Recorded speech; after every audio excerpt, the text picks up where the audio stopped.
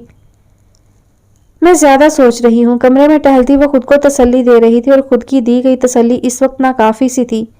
کچھ دیر پہلے ہی اس نے فجر پڑھی تھی، خواب سے جاگ جانے کے بعد تو نیند آئی ہی نہیں تھی۔ دوپٹہ سر پہ ٹکاتی وہ باہر کی طرف بڑھی، پہلے سوچا کہ لان میں جا کے چکر لگا لے، پھر پیر خود بخود بابا کے کمرے کی طرف بڑھ گئے۔ وہ دروازے پہ دستک دیتی اندر داخل ہوئی۔ بابا کرسی پہ آنکھیں موندے تسبیح کر رہے تھے۔ اسے دیکھ کر سیدھے ہوئے، وہ ہاتھ مسلتی ان کی طرف بڑھی۔ انہیں فوراً پتہ چل گیا تھا کہ وہ کسی کشمکش میں ہے۔ کیا ہوا؟ اٹھ کے اس کی طرف بڑھتے، اسے ایک طرف سے حصار میں لیتے انہوں نے پیار سے پوچھا۔ کچھ دیر بعد وہ ان کی گود میں سر رکھے لیٹی تھی۔ بابا، کسی چیز کے کھو جانے کا ڈر ہو تو کیا کرنا چاہیے؟ اس نے آنکھیں موندے ہی سوال پوچھا۔ اس کی سوال پوچھنے کی پرانی عادت۔ کیا وہ چیز آپ کی ہے؟ بابا نے تسبیح ایک طرف رکھتے اس پہ پھونک مارتے ہوئے پوچھا۔ جی، وہ آنکھیں بند کر کے سیدھی لیٹی تھی اور بابا نے بیڈ سے ٹیک لگائی ہوئی تھی۔ نوال، جو آپ کا ہوتا ہے، پھر چاہے وہ سمندر کی گہرائی اور پہاڑوں کی تہوں کے درمیان کیوں نہ چھپا ہو، وہ آپ کو مل کے رہتا ہے۔ ان کے کہنے پہ وہ ایک دم اٹھی۔ جو آپ کے پاس ہو وہ چھین سکتا ہے؟ اس نے سوال بدلا۔ بالکل، بابا نے بغیر تک و دو کے جواب دیا۔ لیکن بابا، ابھی آپ نے کہا کہ وہ الجھی تھی۔ جو پہلے سے پاس موجود ہو وہ کھو سکتا ہے نوال، یہ قدرتی ہے۔ قیمتی چیز پاس ہو تو اس کے کھونے کا ڈر حاوی رہتا ہے۔ یہ اس لیے ہوتا ہے کیونکہ ہم اس چیز کو کسی قیمت پہ کھونا نہیں چاہتے۔ لیکن انہوں نے جملہ ادھورا چھوڑ کر اسے دیکھا۔ لیکن وہ زیر لب بڑبڑائی۔ کچھ چیزیں آپ کے لیے نہیں ہوتی، اور جو آپ کے لیے نہ ہو اس کے لیے پھر چاہے آپ ایڑیاں رگڑیں وہ آپ کو نہیں ملتا، کیونکہ وہ آپ کے لیے نہیں ہوتا نوال۔ ان کے جملے پہ وہ دھک سے رہ گئی۔ جو آپ کے پاس ہو، آپ کھونا نہ چاہیں تو آپ کو کیا کرنا چاہیے؟ اس نے اب کی بار آسان الفاظ استعمال کیے۔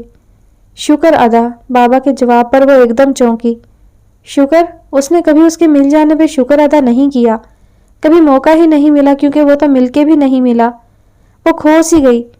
ناشکری نعمتیں گھٹاتی ہے، انہوں نے اگلا جملہ بولا، اور شکر اس بات کی ضمانت ہوگا کہ وہ نعمت آپ کے پاس ہمیشہ رہے گی۔ اسے ضمانت چاہیے تھی، ہر حال میں، ہر قیمت پہ۔ نہیں، ان کے جواب اس کی امید کے برعکس تھے۔ وہ خاموش نظروں سے انہیں دیکھ رہی تھی۔ نعمتوں کا مل کے کھو جانا بھی کبھی بہت ضروری سا ہو جاتا ہے۔ بابا کی یہ بات اسے سمجھ نہیں آئی۔ جو آپ کا تھا اسے ہمیشہ آپ کا رہنا چاہیے تھا۔ مل کے کھو جانے والی بات اسے پسند نہیں آئی۔ بابا، یہ بہت پیچیدہ ہے۔ اس نے مسکرانے کی کوشش کی، کوشش کے باوجود بھی وہ مسکرا نہیں پائی تھی۔ ان سب میں اسے کیا کرنا تھا؟ اس مل کے کھو جانے اور کھو کے مل جانے کے درمیان تک چاہ کے باوجود بھی محرومی اور خالی ہاتھ رہ جانے میں انسان کا اپنا کیا کردار ہے؟ اس کا یہ سوال آخری تھا، بابا جانتے تھے۔ صبر، شکر، امید، یقین اور اللہ کا دامن تھامے رکھنا۔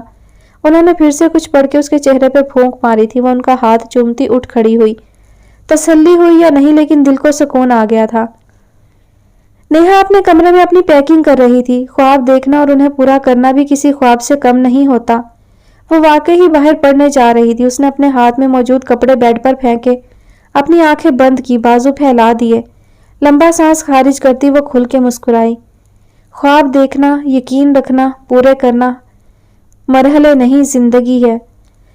مغرب کی نماز کے بعد وہ نیچے آئی۔ دوپٹہ ڈھیلا کرتے سیڑھیاں اترتے اس کا دل بھر آیا۔ کچھ دیر بعد اسے ایئرپورٹ کے لیے نکلنا تھا۔